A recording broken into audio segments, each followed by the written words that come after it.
Polling సమయం ముగిసిన పల్నాడు జిల్లా నరసరావుపేటలో ఇంకా ఓటర్లు బారులు తీరి ఉన్నారు. మరింత సమాచారం మా ప్రతినిధి చంద్రశేఖర్ ప్రత్యక్ష ప్రసారం ద్వారా అందిస్తారు.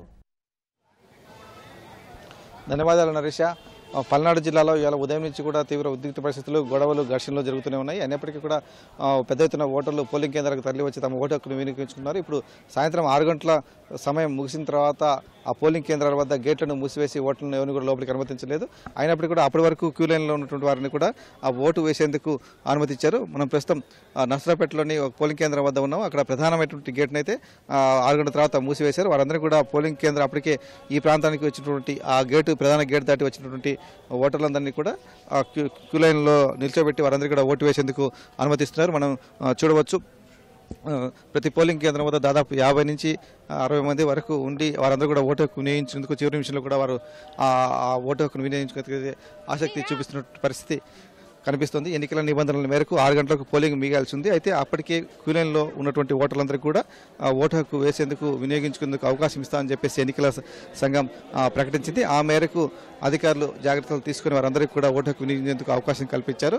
ఆ ప్రధాన గేట్ మూసేసి ఆ తర్వాత వచ్చిన వారికి అనుమతించలేదు. అప్పటి వరకు ఉన్నటువంటి వారందరూ కూడా స్లిప్పులు పంపిణీ చేసి వారందరినీ కూడా ఆ ఓటు వేసేందుకు అందరూ కూడా నిలిచిపెట్టారు. క్యూ లైన్లో ఇప్పుడు అందరూ వారిని కూడా సిద్ధంగా ఉన్నారు. ఈ క్యూ లైన్లో నిలబడ్డ అందరూ కూడా తమ ఓటు హక్కు వినియోగించేందుకు కూడా పోలింగ్ కొనసాగుతుందని చెప్పేసి కూడా అధికారులు చెబుతున్నారు. ఇంత భారీ స్థాయిలో ఈ పల్నాడు జిల్లాలో ప్రధానంగా మాచర్ల, గురజాల నియోజకవర్గాలు అలాగే నర్సరావుపేటలో కూడా హింసాత్మక ఘటనలు జరిగాయి. తెలుగుదేశం పార్టీకి సంబంధించిన శ్రేణులపై దాడులు జరిగాయి. కొన్ని చోట్ల పోలింగ్ బూత్లను, పోలింగ్ కేంద్రాలను తమ అధీనంలో తెచ్చుకొని అక్కడ రిగ్గింగ్ చేసేందుకు కూడా ప్రయత్నించిన పరిస్థితి. అన్నింటినీ కూడా అధిగమించి ఓటర్లు తమ చైతన్యం చూపించారని చెప్పాలి. పెద్ద ఎత్తున పోలింగ్ కేంద్రాలకు తరలి వచ్చి ఆ దాడులను ఇతర దాడులన్నింటి కూడా ప్రతిఘటించి తమ యొక్క ఓటు హక్కును సజావుగా వినియోగించుకునేకైతే చైతన్యం చూపారని చెప్పాలి.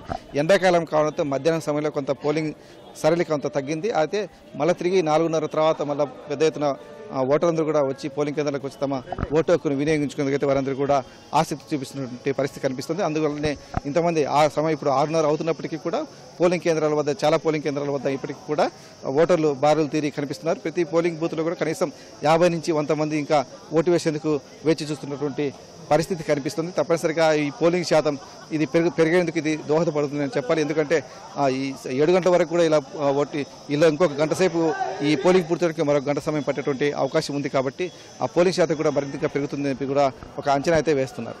కెమెరామెన్ అలీతో పూర్ణ చంద్రశేఖర్, ఈటీవీ న్యూస్, నర్సరావుపేట, పల్నాడు జిల్లా.